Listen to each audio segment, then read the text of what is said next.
Dutch testing, they added more markers for us to look at to make sure we're seeing the complete picture with your health.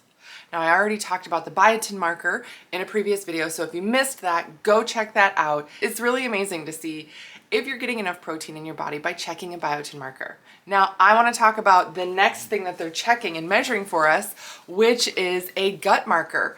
And you might be thinking, isn't this a urine test?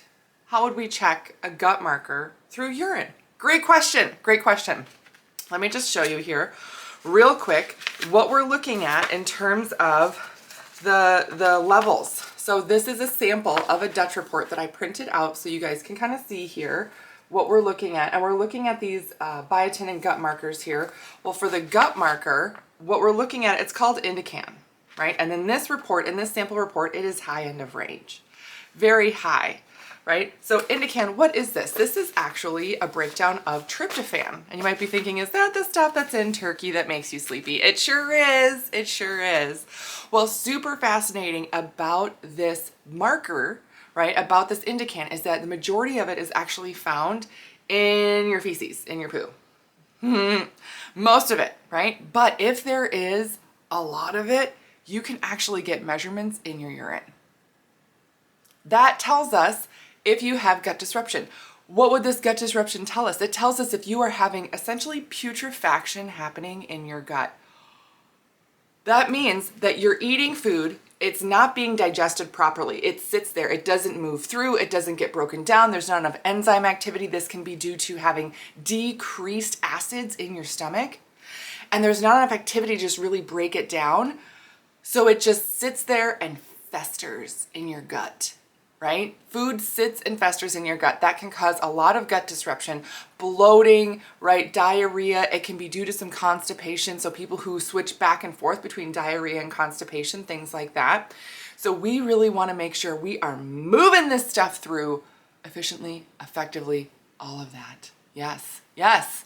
So it's essential to check this out. Look at this gut marker and say,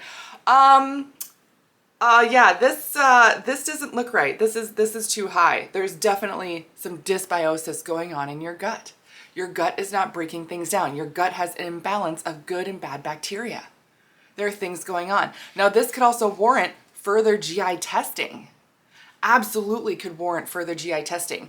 And then why is this important when we're talking about hormones? Why would I care when I'm looking at this, right? Well, if you're not familiar, I am Dr. Beth Westie, women's health and hormone expert and author of the books, The Female Fat Solution and The Female Menopause Solution. These are on Amazon. Fantastic resources for you if you have a cycle, no longer have a cycle, for how to eat for your hormones.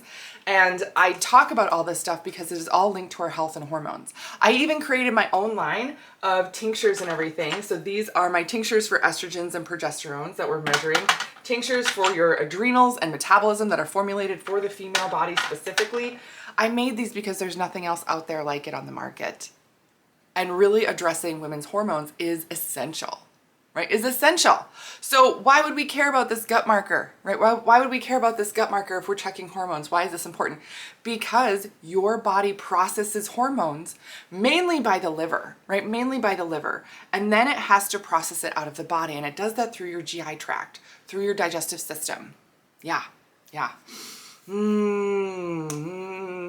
Yes. So what that means essentially is that if your gut is not working, it is not finishing that process of hormone processing. That means your liver can do all this work, your body can do all this work to try and take it through the first couple of phases of detoxification and everything. And then if it gets to that third phase, the gut, it's not moving through. Your gut is not doing its job. That will impact how well your hormones can be balanced on their own. A lot of times people wonder, gosh, why did my body get like this? How did my hormones get so disrupted? Why is it like this now?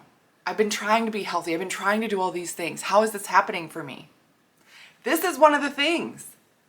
If your gut is disrupted, if your gut is not working correctly, it will impact your overall hormone balance and your ability to maintain that.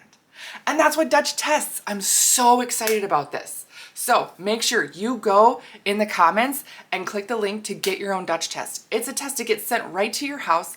It's a urine test, so you take the test, send it back to the lab, and then we get to go over your results, really talking about what's going on in your system and the best scenario for you moving forward, how to support you, the right recommendations so that you actually feel better and you keep the results that you've worked so hard for. So I cannot wait. Now, if you're looking for more resources, more information, also my YouTube channel, make sure you click and subscribe to that because there's a ton, I have thousands of hours of videos on there for you to deep dive into, as well as I have a podcast. My podcast is called The Female Health Solution. So it's a great way to get additional information if you're looking to deep dive into women's health and hormones. And I have some fantastic interviews over there as well. So that's what I got for you guys today. Let me know if there's any other questions. You can always leave a comment. I do answer the comments. I do check my comments. But if you're not comfortable, please don't hesitate to reach out to me personally.